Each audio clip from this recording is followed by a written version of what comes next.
Good morning, everybody. On this, I won't say a bright, shiny day. Nice. Where I come from in Florida, we would just call this liquid sunshine, but yeah, I don't think I'd call it that here. Anyway, this is just a foretell of what we are. If you haven't endured Pittsburgh winters, this is a standard winter day for Pittsburgh, at least from the cloudiness goes. All right. My goal today, actually, it has to be a goal. I have to achieve it, is to finish the circulatory system. In addition, I need to try to at least initiate a discussion about the immune system because you don't have Class Nest Tuesday. It's called Democracy Day. And those of you can vote. Otherwise, no class.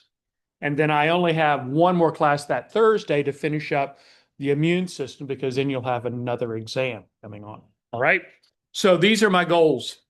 So this is where I left off. We didn't actually start. We set everything up to talk about one of the most important concepts in physiology, bulk flow across a membrane, or in this case, across the capillary wall. Remember, I focused this past Tuesday, on transport across the capillary wall, and that this is where exchange happens between blood and tissues. All right. So between the plasma and the interstitial compartment. So I want to talk about what's happening, and we're going to focus right now on water. Okay. Because plasma and interstitium are mainly water. So I want to talk about those forces that govern the transport of water across the membranes, across the capillary wall. All right. Now, and together, this is referred to as bulk flow. This plays tremendous. We've already touched on all kinds of aspects of this, but let's kind of bring everything together. So in terms of bulk flow, this is the water moving out of the blood compartment to the interstitium and the interstitium into the blood. All right. It all depends on where you're at along the capillary. So remember, the capillary begins at the alveolar side and ends at the venule side. There's a beginning and an end. Now, what's happening is along the length of that capillary. So there are basically four forces that we need to focus on in this discussion. The two of them are responsible for moving water out of the plasma component into the tissues, the interstitium. The other two are going in the opposite way. They're restricting that flow. All right. So you have your outward forces, you have your inward forces. Now let's talk about the outward forces first. The primary outward force is blood pressure in that capillary, okay? Because remember, this is wanting to force water out, all right? Now, next, there is a second aspect, and this is called the interstitial fluid colloid osmotic pressure. What the hell is this? This is protein particles that are in the interstitium that could potentially attract water. All right. Now, the actual value that we will give capillary blood pressure for this example is 37 millimeters of mercury. The value that we will denote the interstitial fluid colloid osmotic pressure is 0. Why is it 0? Because that interstitium is not a closed environment. There is another way that fluid materials can leave that, and that's through the lymphatic system. Because there's a lymphatic system, at which we haven't talked about yet, all you need to know is, by convention, because that the proteins are not confined and limited within that interstitium, they can leave, it's 0.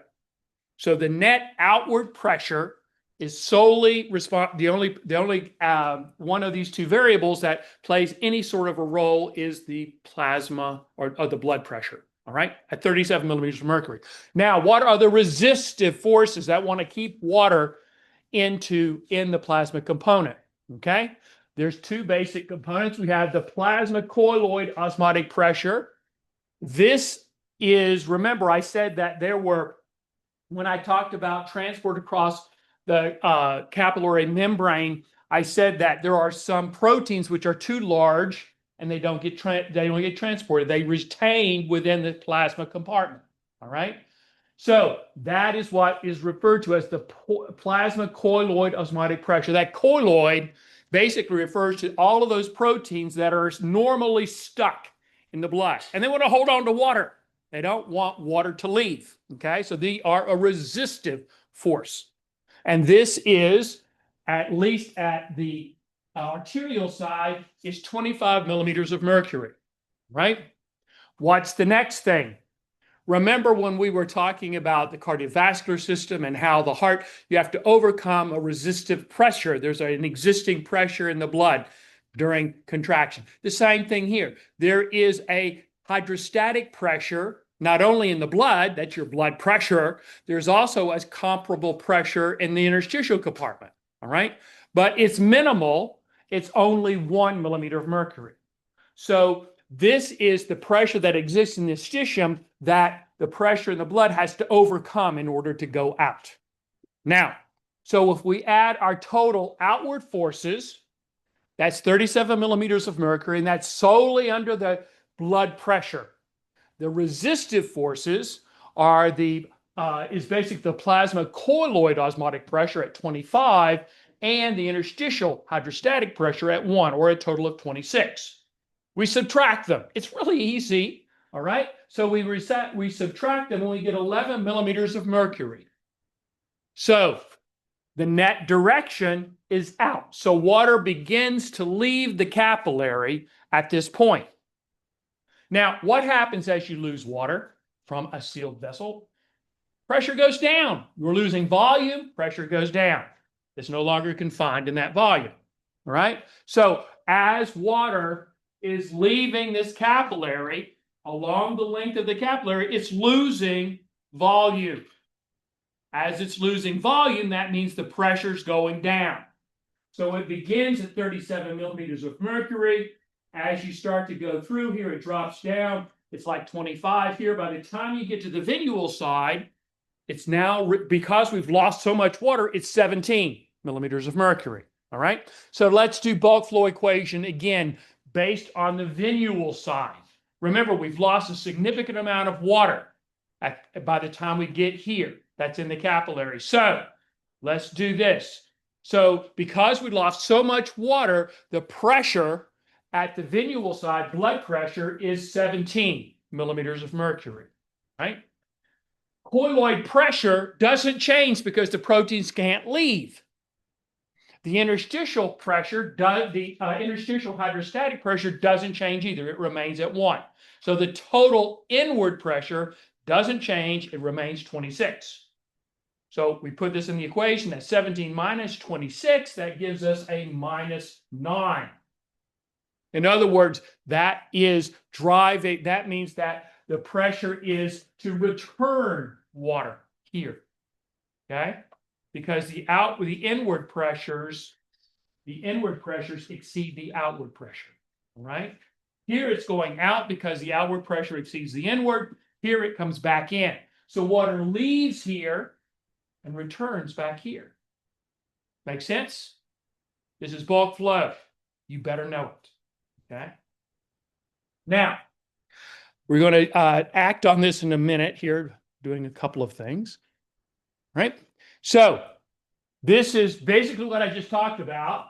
So you have your maximum pressure up here at 37. There's a transition point at the middle of the capillary where we start going the other way. So water is leaving, but gradually less water is leaving because we're losing pressure. So that means the bulk flow is less amenable to outward flow, and then we reverse the process. Okay? So water leaves, water returns. Okay, that's bulk flow. Now, I'm going to come back to that in a little bit, but what I want to do, talk about, take a break for just a moment, and I want to talk about anemia. All right? So what the hell is anemia? Anemia, remember, one of the primary goals of the circulatory system is to provide oxygen delivery to tissues so they can undergo standard oxidative-based metabolic processes, right?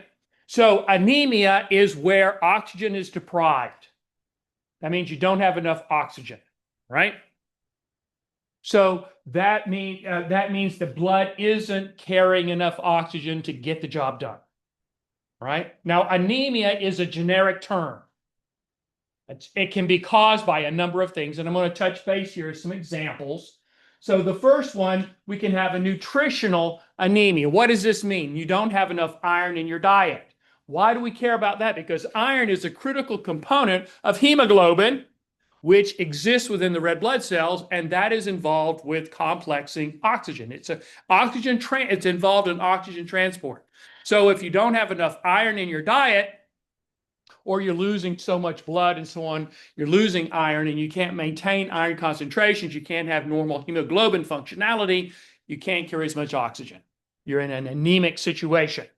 Easily solved by recovering iron, dietary iron.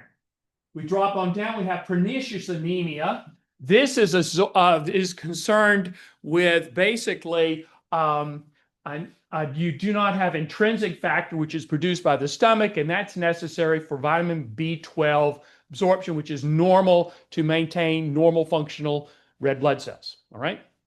Dropping on down, we can have aplastic anemia. What this means is we're not getting enough red blood cells because the source of those red blood cells, remember, because they're blood cells, is bone marrow and the hemopoietic stem cells. If there is for instance, if you undergo radiation treatment or something and you've killed off that population of stem cells, that means there's not going to be any red blood cells coming through. Not enough red blood cells means your red blood cell count goes down from like 45 down, can't carry enough oxygen. Dropping on down, renal anemia. This has to do with the kidneys because the kidneys are also an endocrine organ. They produce a hormone called erythropoietin.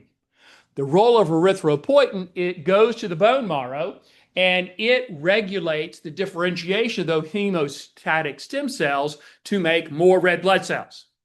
So if you don't have erythropoietin, you're not going to get more red blood cells.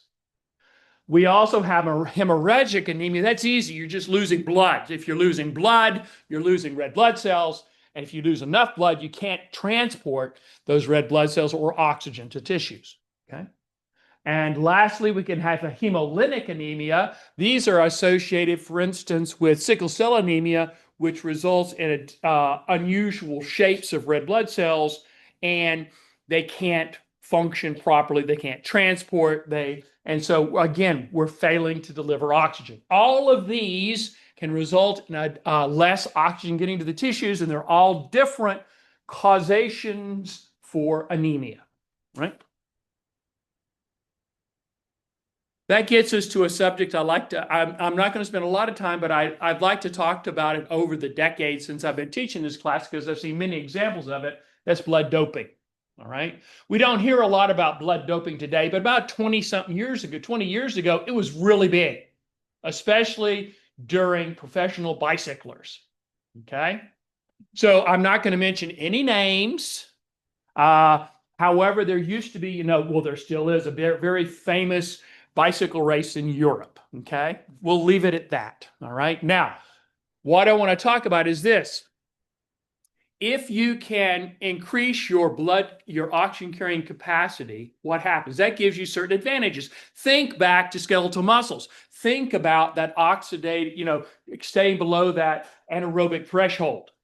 If you increase, for instance, your red blood cells, that increases your oxygen carrying capacity, which means you can function longer, which in the case of a professional bicycle race, that means you can win the race. All right. So let me give you a small history lesson focusing on the bicycle racing. Initially, what would happen is that during this, it's across country, obviously, you would see these bicycles coming up. There'd be a van, they'd stop, they'd go in the van, they'd come out, and they seemed to have a lot more energy, and they'd win the race. People started getting suspicious. So what they did was they found, here's what basically happened. These individuals, these participants would have, say, a unit of red blood cells collected, and during the race, they would have it infused in them. That would immediately bring up their hematocrit, oxygen carrying capacity. They win the race. Because remember, these are professionals. We're not talking about, these are where you have small time frames can win the race, right? That was enough to push them to win. Okay, they stomped on that. That was easy to address. Okay, so basically that was fine. And then, so that's the reinfusion of packed red blood cells. What next happened was people were getting access to erythropoietin. It's produced, human recombinant erythropoietin is produced. It's clinically approved for certain applications. This ain't one of them, but they could get it on the black market. They would then inject themselves, okay?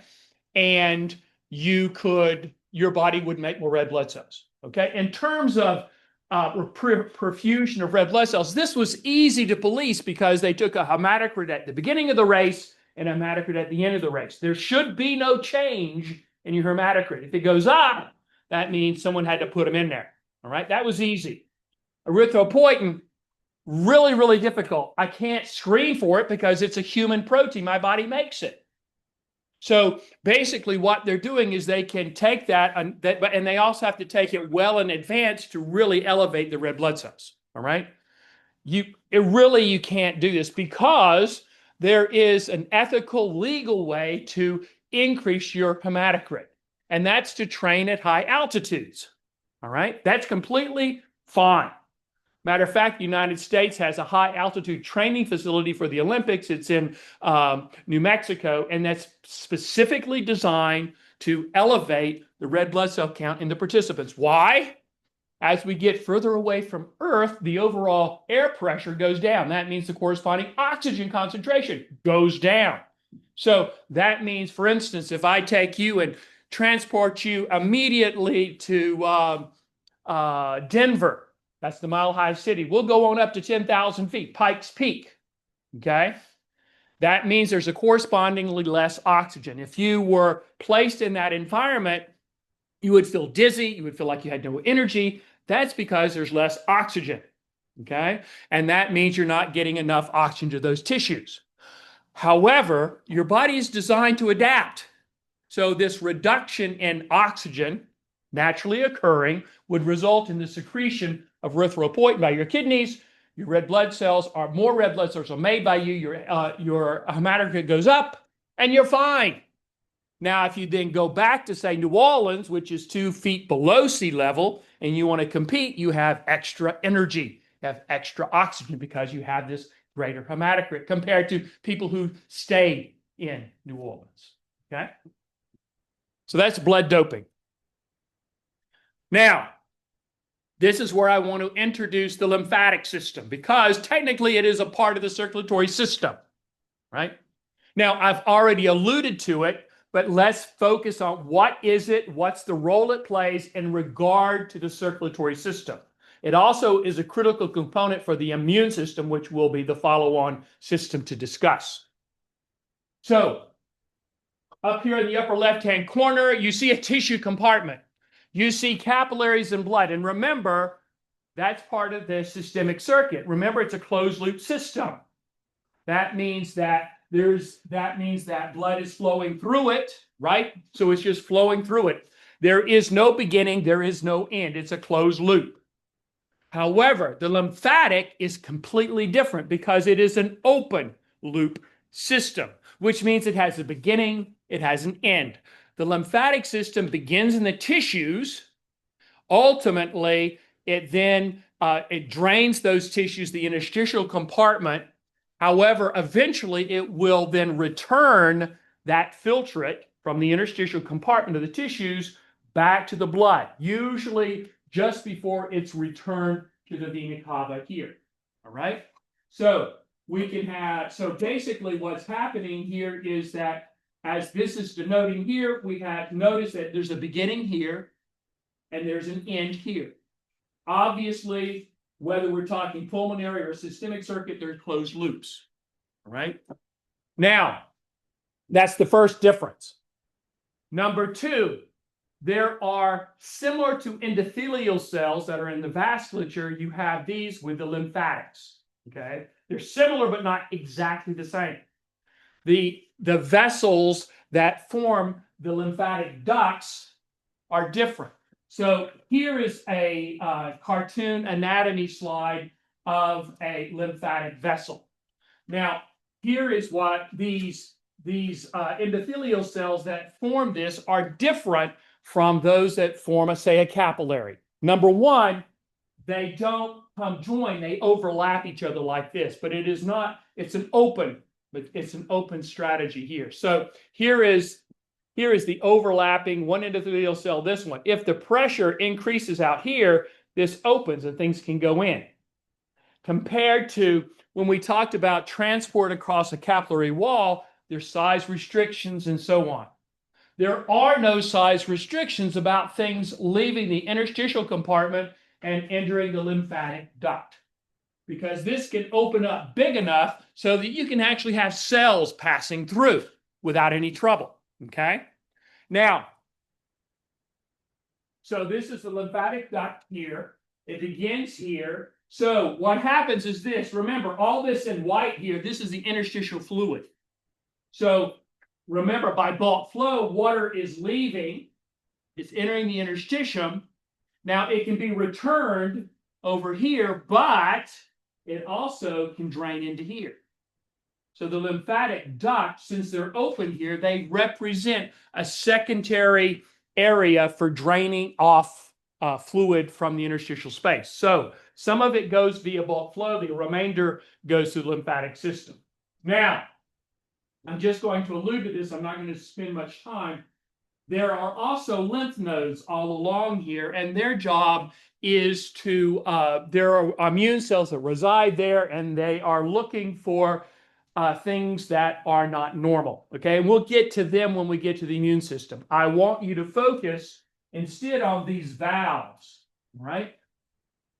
What you also note here in this simple cartoon, there is no heart or other pumping organ associated with the lymphatic system, right? So things enter here. Well, how, if they enter down here at my big toe, how do they get back up here? How does that lymphatic fluid get back up here? There's no heart pumping it. How is it getting back up? All right. So the way it gets up is this.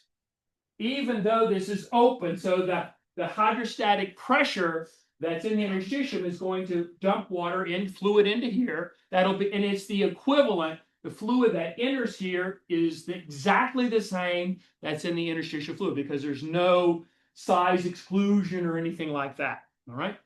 So the fluid gets here. How does it start to get pumped up here? Well, there are also check valves. Remember, we talked about those in the heart. There are check valves along these lymphatic ducts. They then permit fluid flow only in one direction, right? So, well, wait a minute, how do I pump it? So, the lymphatic system, just like your veins, are surrounded by skeletal muscles, like in my legs, all right? So, here is a muscle, here's the muscles, and my lymphatic ducts are coming through here. What happens when those muscles contract? They're going to get smaller this way. So that's going to put pressure on this tube, and that's going to squeeze that tube.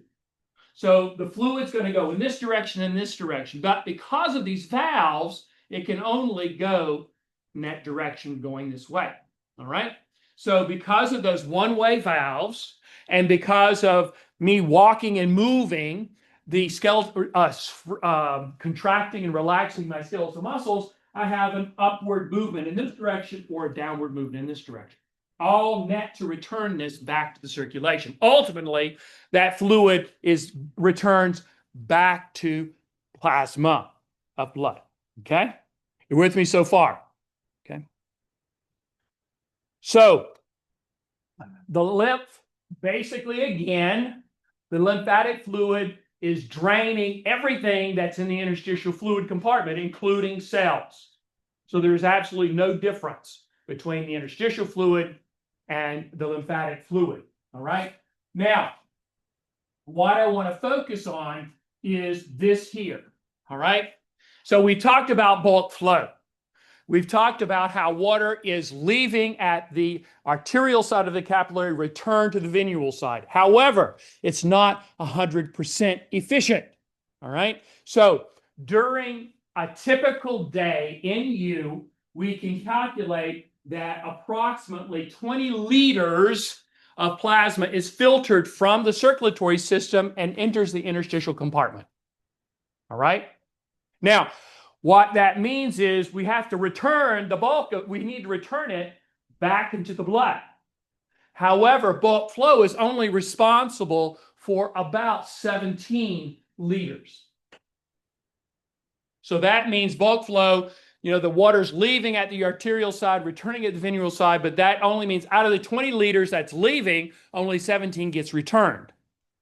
That means that the 3 remaining liters has to drain into the lymphatic system and then ultimately goes back into the circulation. So when things are working normally, there is a complete balance. That means we're maintaining our normal plasma volume and our normal interstitial volume because all the water that's going out is getting returned. All right? So everything's fine. Let's talk about when things aren't fine. So that gets us to edema. Everyone here, I bet you everyone here has been bitten by some sort of an insect, a mosquito. What happens? You get a little welt, a swelling here. That swelling is edema. So edema means that we lose this balance. This balance that means that every microliter of plasma that goes into the interstitial space gets returned, either via the vasculature and bulk flow or via the lymphatic system. If we disrupt that balance, that means that more water stays in that tissue compartment. That means that tissue compartment swells, and this is edema. That's it. Now, edema can be brought about by any number of different things. Firstly, it can be brought up by, I'm disrupting the bulk equation. All right, how can I disrupt that? So let's say that I have a damaged liver. I'm not that because that's where most of my blood proteins are coming from.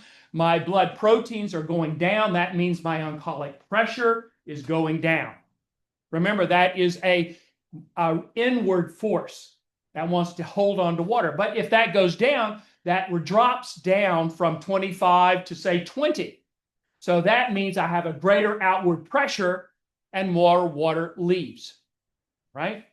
That I also remember that the return and your lymphatics are designed, they're balanced. But if I have too much water leaving, that means there's more water accumulating in the tissue is going to swell up and I get edema, all right? Now, what happens if I increase the permeability of that capillary? Fick's law. That just means more water is going across. I've exceeded the balance, the ability to return it, and it's going to swell up and I'm going to get edema. All right? This is that mosquito bite. During that mosquito bite, a couple things happen. One of the things happens that is it increases the permeability of those capillaries locally, so you get more water leaving and it swells up. There's a few other things, but that's in terms of this discussion, that's what's happening. All right?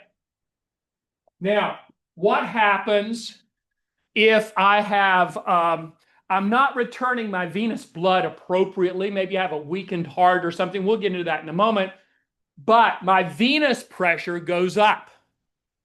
That's on the other side of the capillary. If that goes up, that means that it's harder so that if my venous pressure is increasing, the blood dams up in the veins, and that means that my pressure is no longer 37. Maybe it goes up to 40. Maybe it goes to 45. So that means my outward pressure is increasing. So that means more water is leaving. So that results in a mismatch of balance, and I get edema. The last thing I want to talk to you about has nothing to do with bulk flow. What if I clog up the lymphatic ducts? They can't drain their 3 liters a day. If I clog them up, I'm going to get edema. This results, there's a disease in Eastern Africa called elephantitis.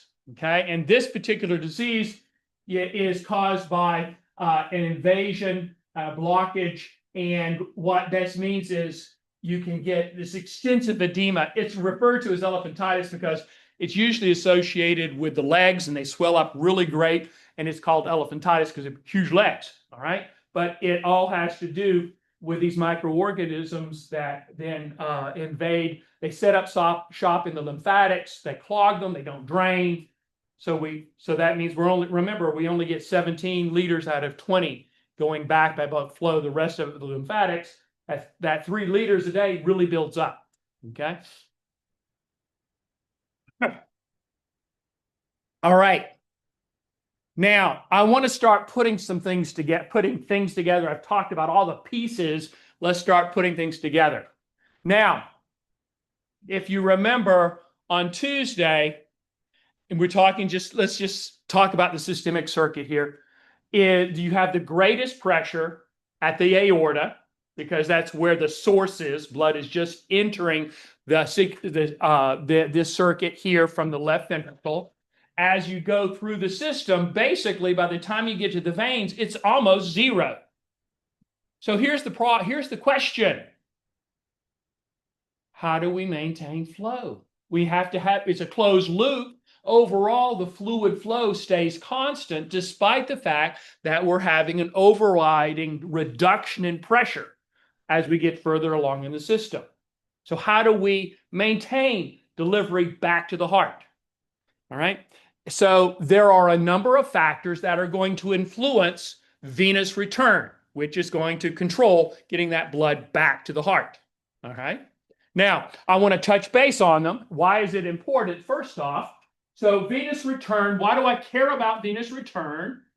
Because that's going to be responsible for filling those atria, okay, during diastole. Remember, they're relaxed. They're going to be filling with blood. The higher the pressure, the greater the fill, all right?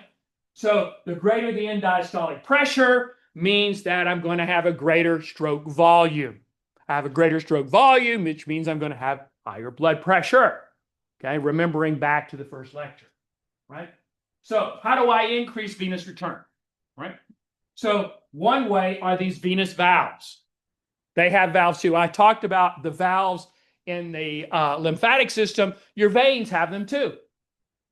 Okay, so what that means is you have it's also called the skeletal muscle pump, because every time they are compressing, they're squeezing your veins.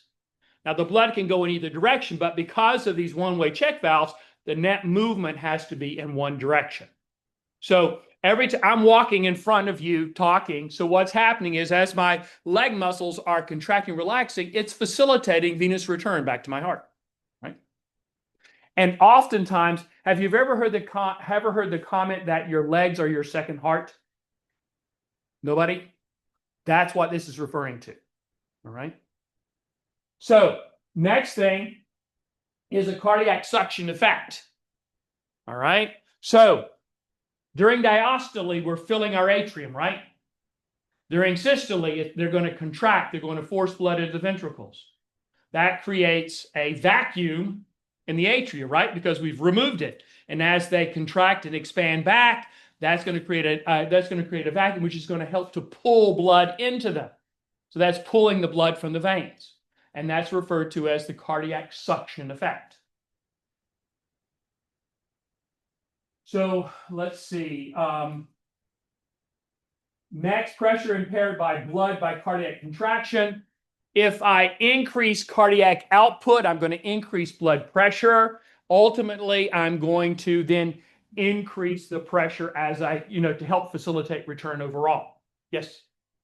When you say that the skeletal muscle contraction squeezes the veins, so is that always voluntary action? Yes. So then if we're just lying in bed. If you're lying in bed, okay. Good question, okay? So I'm standing up.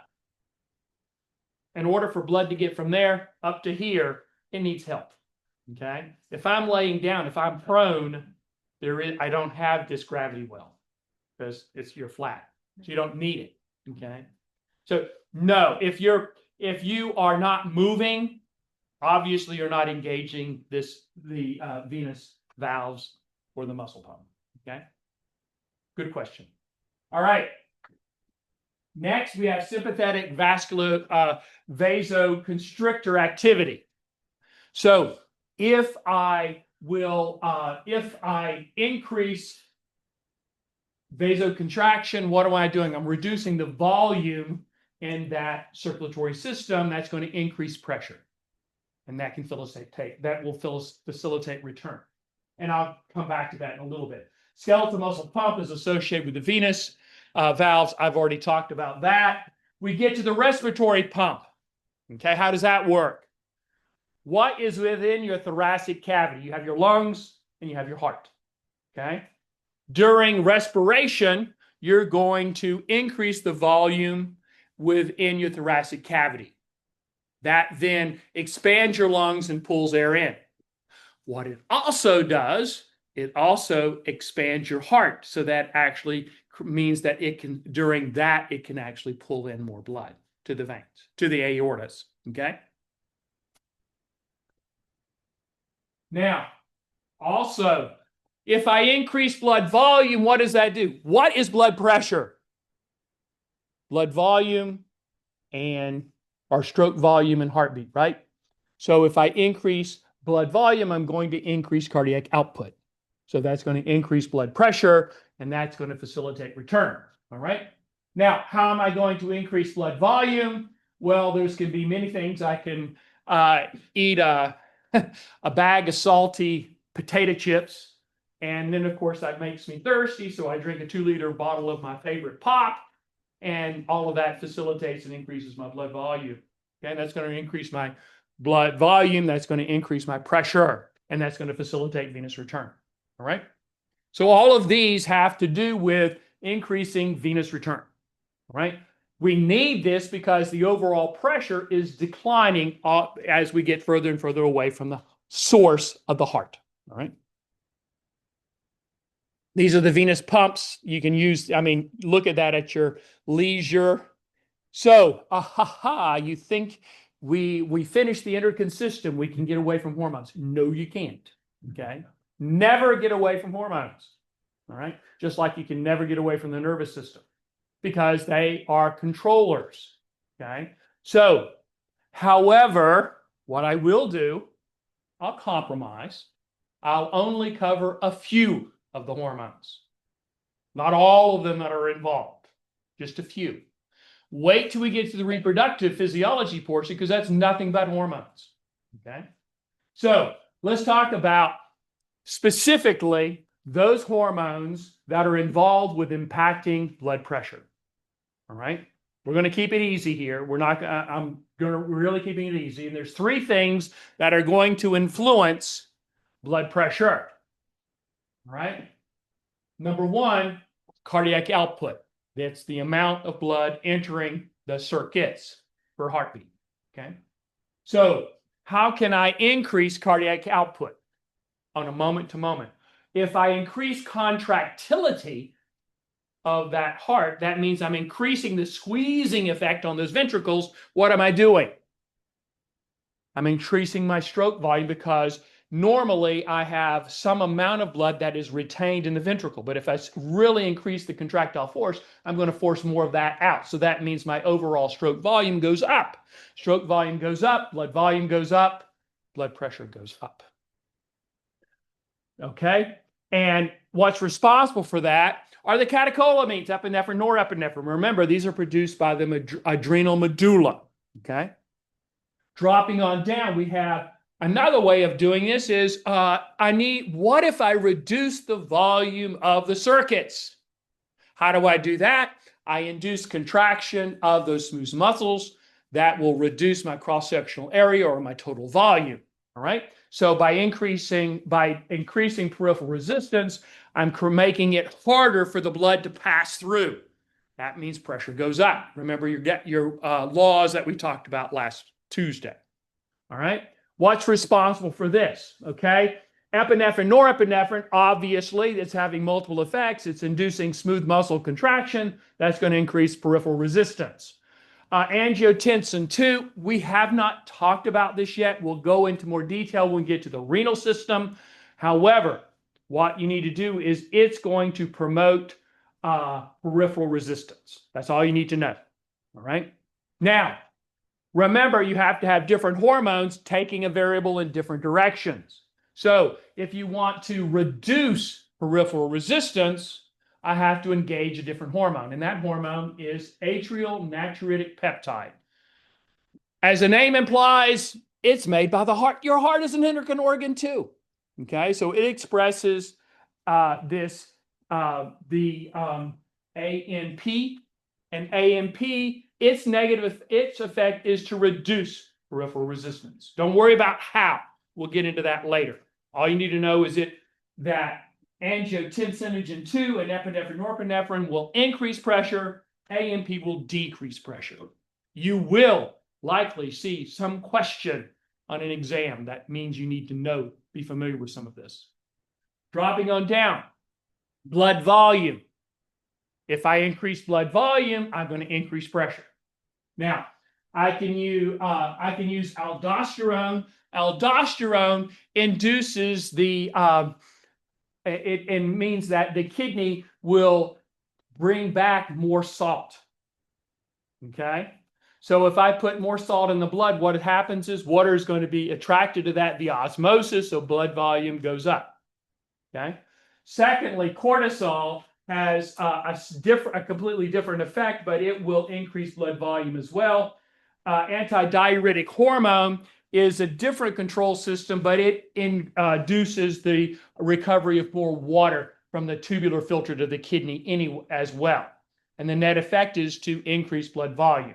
Okay, don't worry. We'll talk about all of these in more detail when we get into the kidneys. Okay, all you need to know is that aldosterone, cortisol, antidiuretic hormone will increase blood volume.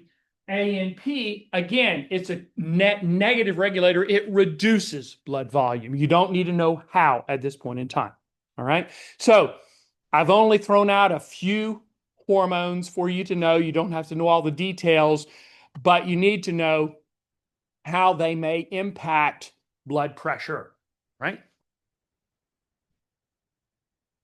Okay, now let's get into the homeostasis part, okay? So in the introduction to this whole series of lectures, I talked about homeostasis and things that need to be maintained, and blood pressure is one of them. Obviously, you can see why I want to regulate blood pressure, right? So basically, first, in order to be able to have a control system, I have to have some way of measuring it, all right? So there are pressure sensors in your circulatory system. You basically have two sets.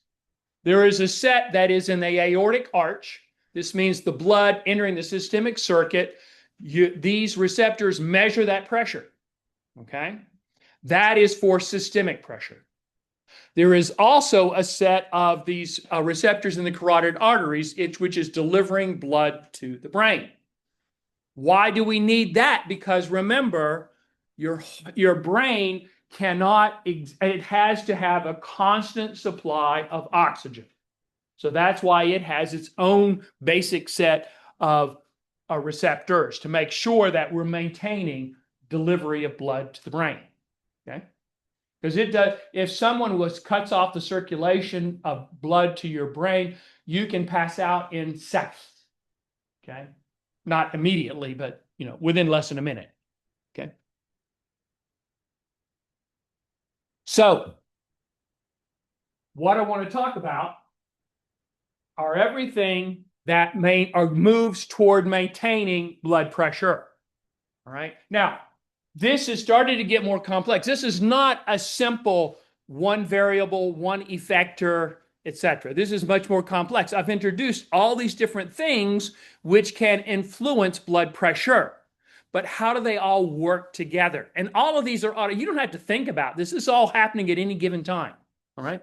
So we have our mean arterial pressure is a function of two things. It's a function of cardiac output and peripheral resistance. Don't forget blood volume, but that's a different thing. All right. So if we can increase cardiac output, we're going to increase blood pressure. If we increase peripheral resistance, we're going to increase blood pressure. If I reduce them, I'm going to reduce them. But we're just talking about what's leading to maintaining this mean arterial pressure. Now, cardiac output is a function of two things, heart rate and stroke volume. So basically, heart rate, if I stimulate the sympathetic nervous system, I'm going to increase heart rate. Remember your nervous system. If I engage the parasympathetic, I'm going to slow it down. All right. Now, and sympathetic activity, if it involves the catecholamines or even just sympathetic stimulation, not only will I stimulate heart rate, I'm going to increase contractility of the ventricles, so I'm going to increase stroke volume. So it has a double hit. Okay, so stimulating the sympathetic nervous system or catecholamines will increase your cardiac output by both increasing heart rate and increasing stroke volume, right?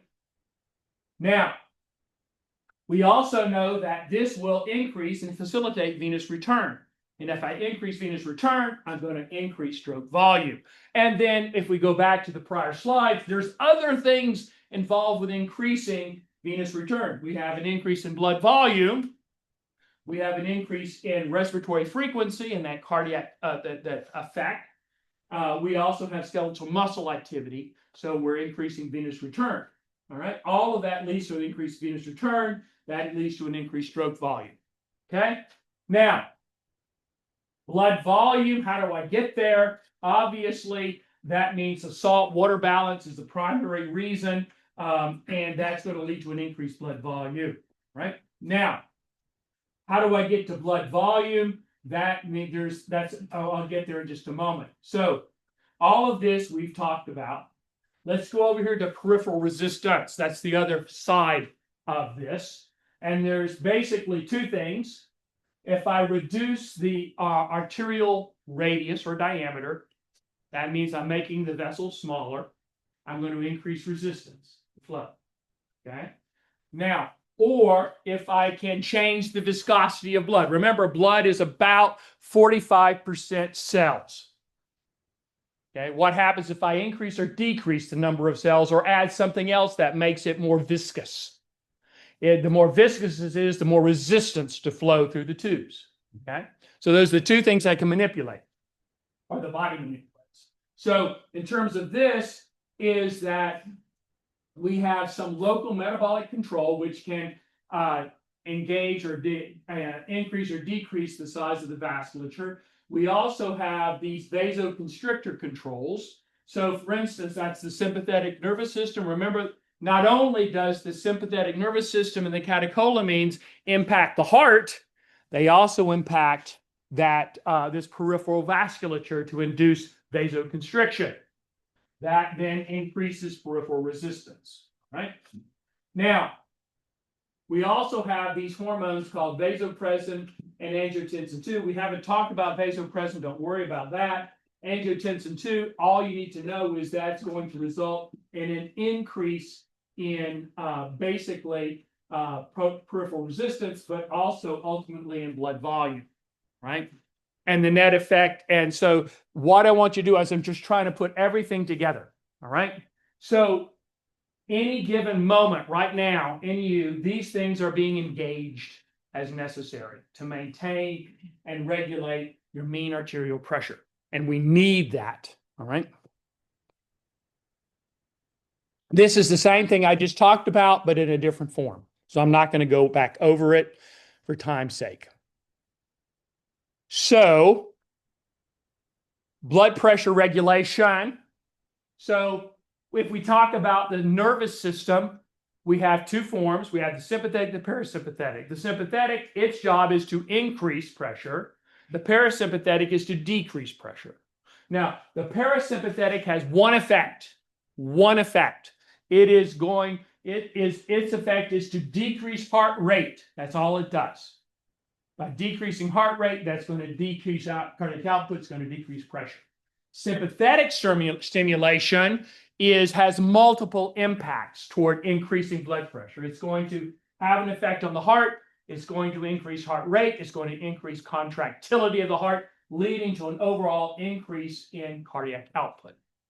It is going to also impact the arterioles via peripheral vasoconstriction. It's going to increase peripheral resistance. It's going to increase blood pressure. Oh, also, it can stimulation of the veins will induce their vasoconstriction, which reduces their volume, increases their pressure to facilitate venous return. All right. So all of these are happening, and I do expect you to understand this. All right. What you're seeing here is the control system in action. So when your blood pressure is going too high, then you would engage systems that will reduce it. If it's too low, you will engage systems to increase it. I'm not going to go, we've talked about that, so I'm not going to repeat myself here. Okay? This is yet another way of doing it. And then, of course, remember that when we have heightened levels of physical activity, we need to change the distribution of the blood. We need to distribute more blood to those exercising muscles. And then, of course, since there's a fixed volume, we have to deprive it from someplace else in order to make up that difference, right? So what happens if you can't maintain pressure? What happens if you can't maintain blood pressure? So basically, what that means is you're going to go into something called circulatory shock. And yes, it can kill you. All right. So circulatory shock means a rapid, tremendous drop in pressure. Okay. It can be brought about by a variety of things. Let me touch base on it. All right. So the first one is hypovolemic shock. This one's easy. You're in an accident. You've got a major vessels open. You're losing blood. So it drops from 5 liters down to 4 liters, dropping down. So as I lose blood volume, I'm going to lose blood pressure. And that means I can't deliver that blood to the tissues. Okay. Now, there's another way I can get hypovolemic shock as well. And I can also have, so basically I can have another loss of hypovolemic shock is via a loss of water. So I have a loss of water, which also means a loss of volume. Okay. So I can either have a loss of volume by the blood's leaving the circuit, or I can have a loss of water maintaining that circuit. Okay. Now, where does that come into play? Basically, if I have excessive vomiting, if I have diarrhea, I've just described cholera. Okay. So cholera, this is where you have a bacterial infection, and it sets up such that your intestinal epithelial cells will express salt into the luminal gut. Right? What happens? Water follows the salt via osmosis, and you lose water. Then this creates the diarrhea. All right. At some point, you will try to compensate by doing vomiting. Again, loss of water. And if you lose enough water, you're going to lose pressure. Now, cholera kills. All right. Now, it depends on how big you are, how long it takes. I mean, cholera outbreaks can kill adults in as little as 24 hours. In terms of an infant, think about the size difference. They can kill in as little as an hour to 2 hours. Okay. It is horrible. Way to go. All right. Now, let's move over here to cardiogenic shock. So now we have a damaged heart. Think about heart attack. And we have damaged heart. It cannot pump as much as it would. So it cannot maintain pressure. Cardiac output is going down. And if I cannot maintain a sufficient pressure in order to propel blood through the circuit, I'm going to have a reduction in pressure. Okay. Next is vasogenic shock. In vasogenic shock, there's 2 types. There's septic shock and there's anaphylactic shock. In septic shock, we have, for instance, basically we could have an infection. Okay. And your body's immune system is going to express all kinds of stuff. And some of those things are going to be inducing the vasodilation. All right. They're going to induce vasodilation.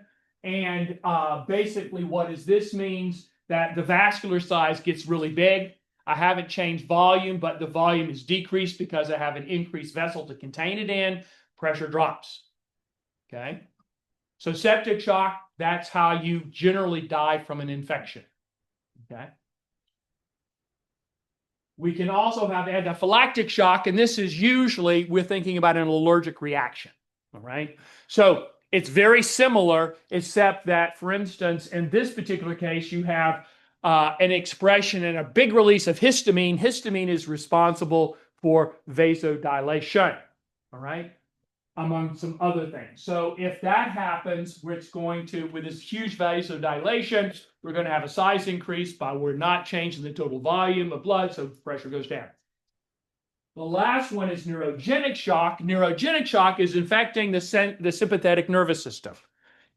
What happens if this is suppressed by whatever mechanism, and think about what sympathetic nervous system does, it's going to impact cardiac output via heart rate and contractility. It's going to impact both arterial resistance as well as venous return. All of those are going to be suppressed.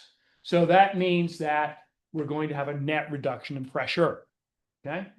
So shock is important. All of these can kill you if you have a loss of blood pressure that isn't recovered. Okay? So, what happens? You're in an accident and you have lacerations and you're losing blood. Okay? The ER gets there to the site. The first thing they're going to do, they're going to check for bleeding, obviously. And, are you extensively, but you're bleeding a little bit. So their first job is to stop the bleeding. What do they next do? They're going to take your blood pressure. Okay? So if it's dropped tremendously, you're going into shock because you're losing too much blood by your loss of blood. All right. So what do? Their job is to establish your blood pressure, return it back to some stability so that they can transfer you to the ER. Their job, technically, they can't have a wide variety of blood or plasma to put into you. Okay, they don't know what your blood type is. You're unconscious. You can't tell them. So what their job is to stabilize your pressure. What does that mean? The only thing they can do right now is to increase pressure by increasing volume. What are they going to do? They're going to put you on an IV drip of saline. Now remember, saline is salt water. It matches the oncolic pressure in blood, which means that your cells don't get too big or too small. Okay. So, and the job is just to increase pressure. We don't worry about, well, the hematocrit is going down because I'm diluting whatever red blood cells remain. Don't worry about that. Okay. So all you need to do is you need to stabilize pressure, which means I need to bring that up. And the only way I can do that is to infuse this. But there is some period but let's say that the ER gets there and it's obvious you're losing blood, but they're measuring your blood pressure and it hasn't gone down. The reason it hasn't gone down is because of this. Okay, we've talked about all of this, but I'm going to make it simple. All of these things are going on, but what are the two primary players at that accident at that time which help you to maintain your pressure despite the fact that you're losing blood? All right. So basically, one of the things that's going to happen is your heart rate is going up. Because we've had sympathetic stimulation. You've been in an accident. Your body wants to try to bring it up as fast as possible. So it's going to stimulate contraction. That's the sympathetic nervous system. Think about all that's doing. That's increasing cardiac output and increasing peripheral resistance. And the overall net effect is that it can maintain your pressure despite the fact that you're losing blood. However, if you lose you're still losing blood. You lose too much blood. Those can't overcome. So the job for that ER person is to stop you from losing, plug the hole, then bring the pressure back up, right? Okay. That concludes the circulatory system, at least what I'm covering in this class, all right? So what I want you to be aware, what is the circulatory system? What is its responsibilities? How does it work? Okay. I've tried to focus on now. Obviously, I can't get into any greater detail. We just don't have time. All right. But at least I hope that this kind of gives you an idea of how it works, generally speaking. Right. So let's see. Let me stop share. And drop over here.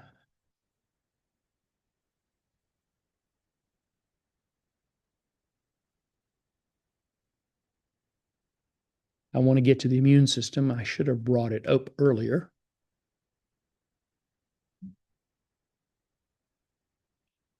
Okay.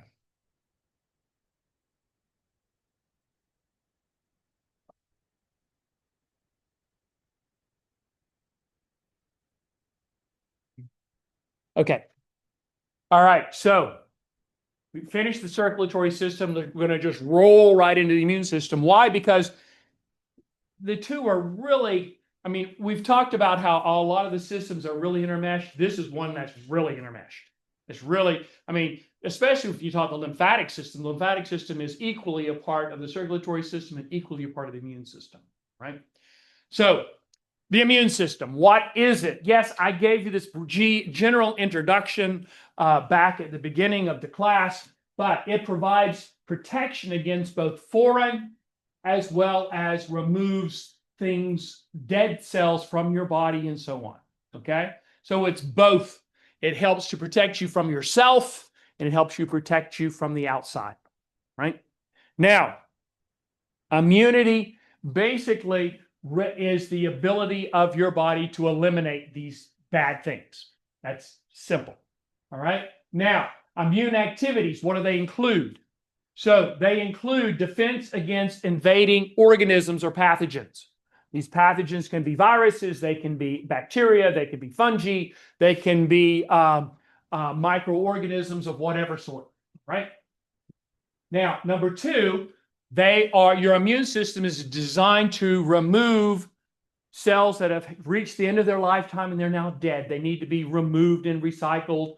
That's the job of the immune system. Okay? They then are also designed to identify and react to foreign or mutant cells. Mutant cells, so remember in the cancer, when I talked about being somatic mutations. So the cells were originally you, but now they mutated. Now, one of the things is if most of the mutated cells,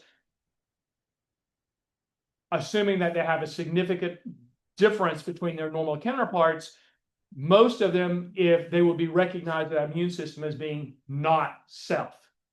Okay. And that role of the immune system is to take them out. Okay. So, and they are pretty efficient at it. When you think about the number of somatic mutations that are occurring at any given moment, most of them are either irrelevant or don't result in enough difference to represent the potential for cancer. Those that do have enough of a difference, they're going to be taken out by the immune system, right? At least in the early stages. All right. Now, the immune system is also involved in allergies. So, some of us have allergies or whatever, or basically autoimmune diseases as well. Type 1 diabetes, if you remember, we talked about that. That is an autoimmune disease. We can talk about arthritis. Most of your chronic diseases are associated with a disruption of your immune system. And the body attacks itself, basically. All right. And lastly, in the case of transplantation, their job is that in order for transplants to work and you're receiving tissues that are not from you or from your identical twin, that means that I have to suppress the immune system in order for your body's immune system not to reject it. All right? So all of these are related to functionality within the immune system. All right. Now, what are the cells involved in the immune system? We refer to them as leukocytes. So leukocytes are all the various immune cells, right? So So that means, for instance, neutrophils. Some of these you may or may not have heard of. Neutrophils, eosinophils, basophils. Basically, neutrophils, excuse me, are circulating in the blood. When there's an injury, they then are first on the scene. And their job is to remove dead cells, as well as hopefully protect against maybe some introduced foreign pathogens. Okay. We also have eosinophils, and they evolved to protect us from like parasitic worms, but they can also be involved in allergic reactions. Right? Dropping them down, basophils. Basophils are responsible for releasing histamine and heparin, and so they can be involved in allergic reactions. Right? And then we drop down, we have the lymphocytes, and this is a subcategory of leukocytes, which are involved in, we're going to talk about the primary immune system and the secondary immune system, or the acquired and the innate, right? They're part of the adaptive system, and we'll get to that in more detail. And there are two types. You have B cells and T cells. B cells, when they're mature, they will secrete antibodies. Then we have the T cells, and they are responsible for creating killer cells. So antibodies are proteins that can target antigens that could be associated with, say, with a virus or a bacteria or a fungi or whatever. And they, by a various means of which we'll talk about later, they can take that pathogen out. The killer cells physically kill, they're cells that kill cells. Okay, so they're cells that will attack the bacterial, they'll attack the viruses, etc. Right? Lastly, we have monocytes. Monocytes are the bridge between between the innate and the adaptive systems. And what they do is they can then become macrophages, and they have similar properties as neutrophils, and they can be residing within the tissue compartment, or they can be in the bloodstream circulating as well. All right. But we'll talk about them in more details. I'm just introducing, and this is not the complete list. I'm not going to talk about mast cells and and there's many, many other immune cells, right? These are just some examples. All right. Now, anatomically, what is the immune system? Basically, if we take the lymphatic system, that is the immune system. Okay. Now, what is this is because the lymphatic vessels is draining the interstitial compartment, right? So everything's getting into there. You can have bacteria in there, you can have viruses in there, it doesn't matter. So then if you remember, I mentioned that we can have these nodes, these lymph nodes, and usually we see these lymph nodes associated with junctures. So the fluid is all draining, it has to pass through here, and we have these lymph nodes. You have a lot of them under your shoulders. You have them all in your abdominal wall. You have them in your necks and your head and so on. So what they're doing is as the lymphatic fluid is flowing through those nodes, we have the immune cells, which are looking for foreign bodies to attack. All right. Now, we have the bone marrow, which is important because the immune cells are blood cells. We think about the blood. They're all coming from hematopoietic stem cells. Okay. So that's why that's part of the immune system. We also have Peyer's patches, which are associated with your gastrointestinal tract. They're over your intestines and so forth, because remember, you do not eat sterile food. So I haven't really talked about this, but we've talked about how your body is, say, 75 trillion cells. But we have to include the microbiome. So the microbiome are all the microorganisms that are along for the ride. Okay? They're on all of your surfaces. They're in your mouth, you're in your eye, you're in your ear, all over your skin. They're also in your gut. And their role is important in terms of helping for digestion, immune regulation, etc. But the point here is this: all of those microorganisms in their gut they have to be contained in the gut, okay? Because they would just love to eat you if they could get out of the gut into your abdominal cavity, okay? So your digestive system is really on high alert, looking for them to escape. And that's part of the job of the pyropraxis, is to monitor for anything that could get out of the gut. All right. As well, your appendix, everybody knows, you've heard of appendix. So this exists on the end of your colon, and this serves a similar purpose in your gut as do the lymph nodes. There are immune cells that are monitoring for immune reactions and so on, right? Coming on up, we have the spleen.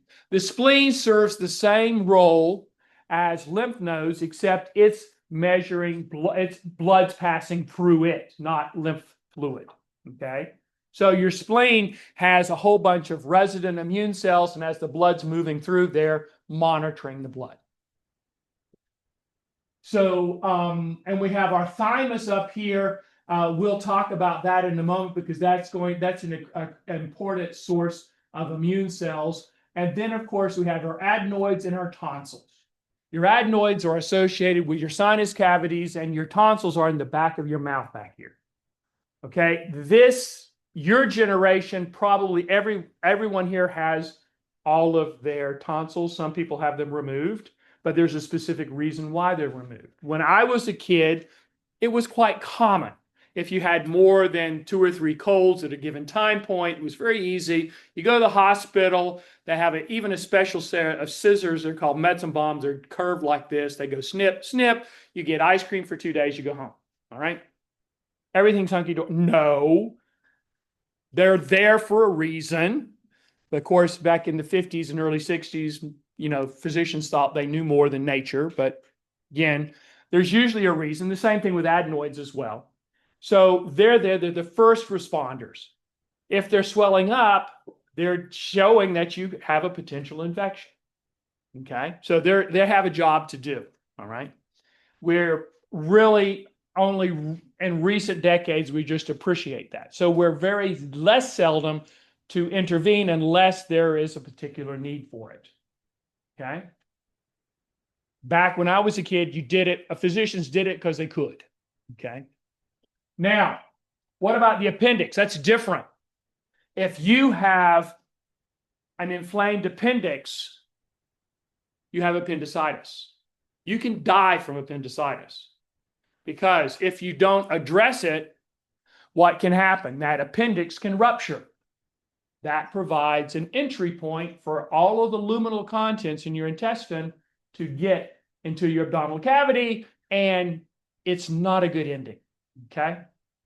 So it's you can live without the appendix just as you can. And then, of course, if you're in a trauma, like an automobile accident, one of the most common things is for your spleen to be injured.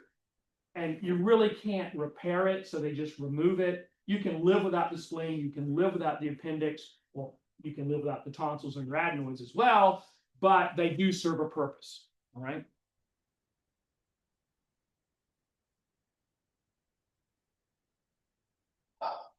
Actually, you know something?